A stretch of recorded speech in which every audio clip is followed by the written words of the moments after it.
नमस्कार प्रियजन श्रोतागण, आपका स्वागत है हमारे YouTube चैनल सोल यात्रा। आज हम बात करेंगे आत्मा के स्तर पर जीना।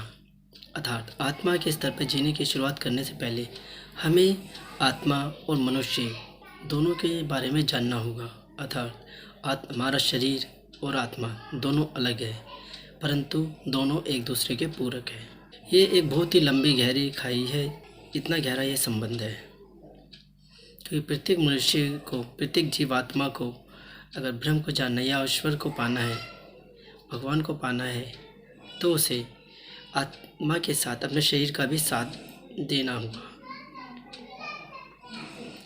परंतु आज के समय में हर मनुष्य और आत्मा दोनों के बीच में इतना गहरी खाई का संबंध हो चुका है कि मानो आत्मा मनुष्य के शरीर में पूरी तरह विलुप्त हो चुकी है। अगर कोई भी मनुष्य अगर अपनी आत्मा को ढूंढना चाहेगा, साधारणतः पर ढूंढे तो वो कभी नहीं ढूंढ पाएगा। इसलिए बिना साधना के कभी आत्मा को नहीं ढूंढा जा सकता। और जब तक सबसे पहले मनुष्य को अपने शरीर को और आत्मा को दोनों को स्वीकार करना होगा और पहले ये जानना होगा कि आत्मा और शरीर दोनों के बीच में कितना गहरा संबंध है। इसके लिए हम एक उपाय करेंगे, जैसे कि हम अलग है, हमारा शरीर अलग है और हमारी आत्मा अलग है। हमें निरंतर बोलना होगा प्रत्येक रात्रि सोने से पहले, उठने के बाद, और हमें इस बात को अपने अंदर भी उतारना होगा कि हम अलग है, हमारी आत्मा अलग है और हमारी आत्मा जो है वो ब्रह्म परमात्मा ईश्वर का रूप है। चाहे तो आप इसे अपने किसी भी देवी देवता के नाम से भी जोड़ सकते हैं, चाहे शिव, कृष्ण, माता आदिशक्ति या ईश्वर या परमात्मा या अल्लाह या यीशु मसीह या वाहिगुरु, गुरु नानक जी, किसी के साथ भी जोड़ सकते हैं। क्योंकि ये सभी वो महात्मा, वो ब्रह्म है जिन्हें वास्तविकता में ज्ञान है, क्योंकि यही ईश्वर है। यही सब एक दूसरे के पूरक है। ये सब अलग नामों से जाने जाते हैं अलग अलग जगह।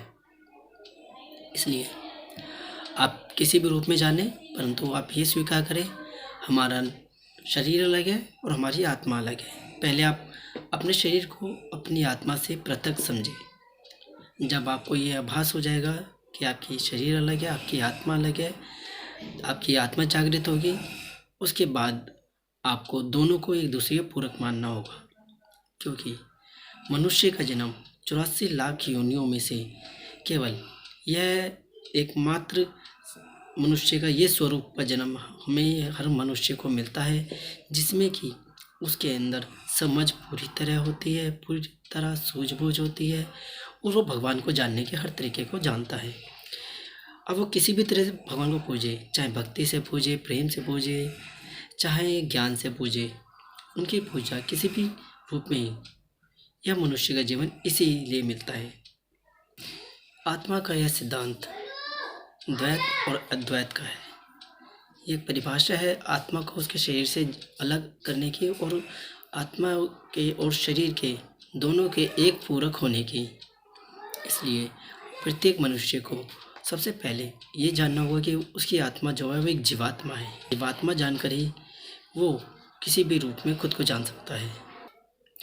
आज की वीडियो के लिए इतना ही।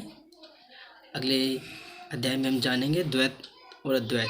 आत्मा के जो हमने स्वरूप के बारे में बताया है, मनुष्य किस प्रकार अपनी आत्मा को अलग करके जान सकता है और किस प्रकार अपने आप को, आत्मा को एक पूरक देख सकता है।